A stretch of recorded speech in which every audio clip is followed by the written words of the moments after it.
Dans les couloirs silencieux de l'hôpital de Riom, en Auvergne, se cache un secret que le personnel a longtemps tenté d'ignorer.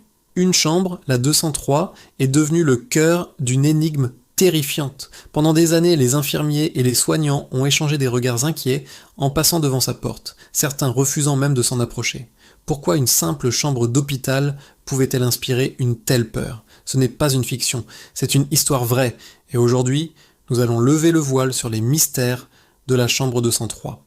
Si vous avez déjà travaillé dans un hôpital ou entendu des histoires étranges sur certains lieux, cette histoire va vous glacer le sang. Dites-moi dans les commentaires si vous croyez aux esprits dans les hôpitaux. L'histoire se déroule principalement dans les années 90. L'hôpital de Riom est un établissement comme les autres, dédié aux soins et à la guérison. Pourtant, la chambre 203 commence à se forger une réputation sinistre. Les premiers témoignages proviennent du personnel de nuit, souvent seul face aux longs couloirs déserts. Plusieurs infirmiers et aides-soignants rapportent des phénomènes étranges, des événements qui défient toute logique. Imaginez-vous au milieu de la nuit, le silence seulement brisé par le bip des machines. Soudain, dans la chambre 203, vide de tout patient, la chasse d'eau des toilettes se déclenche toute seule. Pas une fois, mais à plusieurs reprises, à des nuits différentes, rapportées par des personnes différentes qui ne s'étaient pas concertées. Au début, on pense à une défaillance de la plomberie. Des techniciens sont appelés, ils vérifient les installations, ne trouvent rien d'anormal. Le mécanisme est en parfait état de marche, mais les bruits continuent. C'est le premier signe que quelque chose d'inhabituel se passe dans cette pièce. Mais ce n'est que le début. Le personnel de garde commence alors à voir des choses. Plusieurs membres de l'équipe de nuit affirment avoir aperçu une silhouette sombre passer furtivement devant le seuil de la porte de la chambre 203. Une ombre rapide, comme quelqu'un qui marcherait dans le couloir. Sauf qu'en vérifiant, il n'y a jamais personne. Le couloir est désert. L'angoisse monte d'un cran. Est-ce la fatigue, le stress du travail de nuit ou autre chose ? Ces témoignages visuels se multiplient. L'ombre est décrite de manière similaire par différentes personnes, une forme humaine, indistincte qui se déplace sans bruit. La peur s'installe durablement. Les infirmiers commencent à éviter le secteur de la chambre 203 lors de leur ronde, préférant faire un détour plutôt que de passer devant cette porte. La tension est palpable. Personne n'ose vraiment en parler ouvertement à la direction, de peur d'être pris pour un fou ou un affabulateur. Les histoires se chuchotent dans les salles de repos, loin des oreilles indiscrètes. Avez-vous déjà ressenti une présence dans une pièce vide ? Racontez-moi votre expérience dans les commentaires, je suis curieux de lire vos histoires. L'événement le plus terrifiant et celui qui a définitivement scellé la réputation de la chambre est lié au système d'appel des patients. Dans chaque chambre, un bouton permet aux malades d'appeler une infirmière. Une nuit, alors que la chambre 203 est officiellement inoccupée, nettoyée et fermée, la lumière d'appel s'allume au poste de soins. L'infirmière de garde, surprise, vérifie le tableau, appel provenant de la 203, pensant à une erreur, un court-circuit, elle éteint le signal. Quelques minutes plus tard, la lumière se rallume. 203. Le cœur battant, elle se dirige vers la chambre, s'attendant peut-être à trouver un patient qui aurait été admis sans qu'elle en soit informée. Elle ouvre la porte, la chambre est vide, le lit est fait, impeccable, personne. Elle est seule dans la pièce glaciale. Ce phénomène d'appel fantôme se serait répété à de nombreuses reprises. Parfois, c'était juste la lumière qui s'allumait. D'autres fois, selon des témoignages plus rares et plus effrayants encore, une voix faible, comme un murmure, se faisait entendre à travers l'interphone du système d'appel. Une voix qui semblait appeler à l'aide avant de se couper. Face à ces événements, le personnel est à bout. Certains refusent catégoriquement de travailler dans cette aile de l'hôpital. La direction, confrontée à un problème de gestion du personnel et à une peur grandissante, est bien obligée de prendre des mesures, même si elle ne reconnaît jamais officiellement la nature paranormale des faits. La chambre 203 est alors de moins en moins utilisée, voire laissée vide pendant de longues périodes. Mais quelle est l'origine de cette hantise ? Comme dans beaucoup d'histoires de ce genre, une légende interne a commencé à circuler pour tenter d'expliquer l'inexplicable.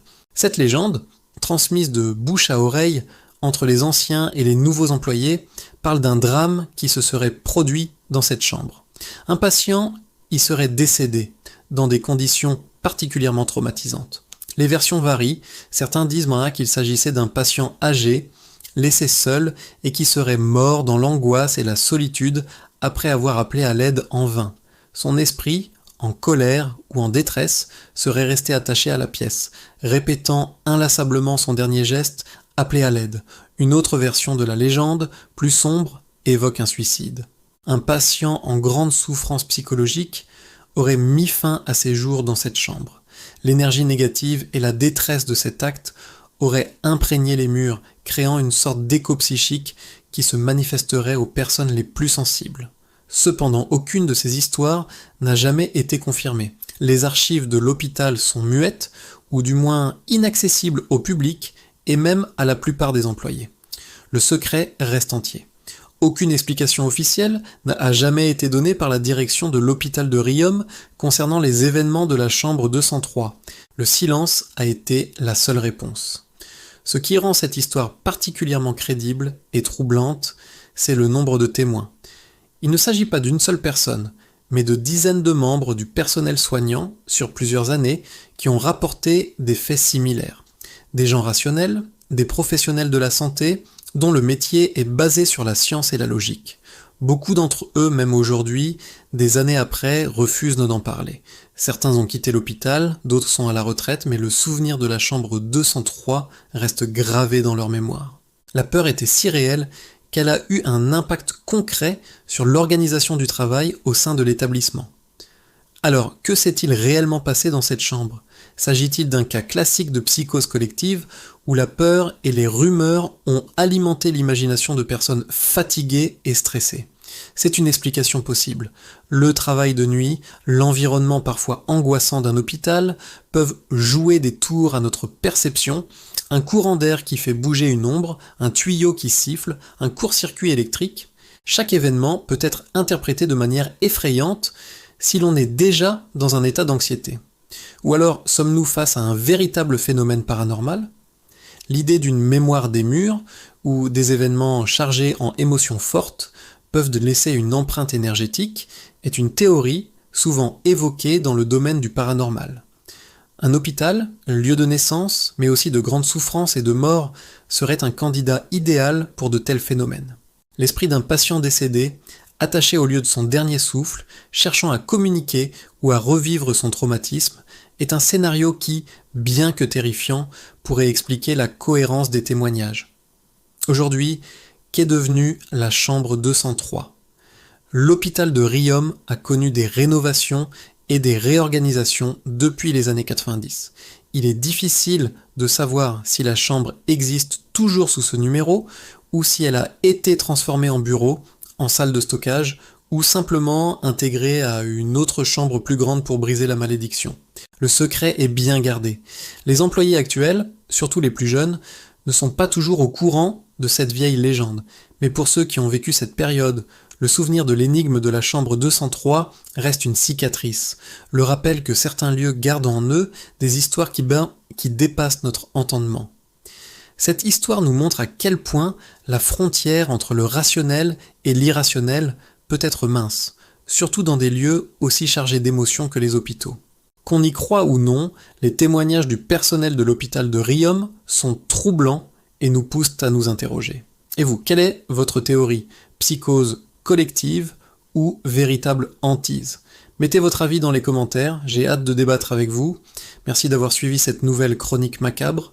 Si cette histoire vous a plu et que vous voulez découvrir d'autres énigmes et faits divers terrifiants, n'oubliez pas de vous abonner à la chaîne et d'activer la cloche pour ne manquer aucune vidéo. Partagez cette histoire avec quelqu'un qui aime frissonner et on se retrouve très bientôt pour une nouvelle plongée dans l'étrange. Prenez soin de vous.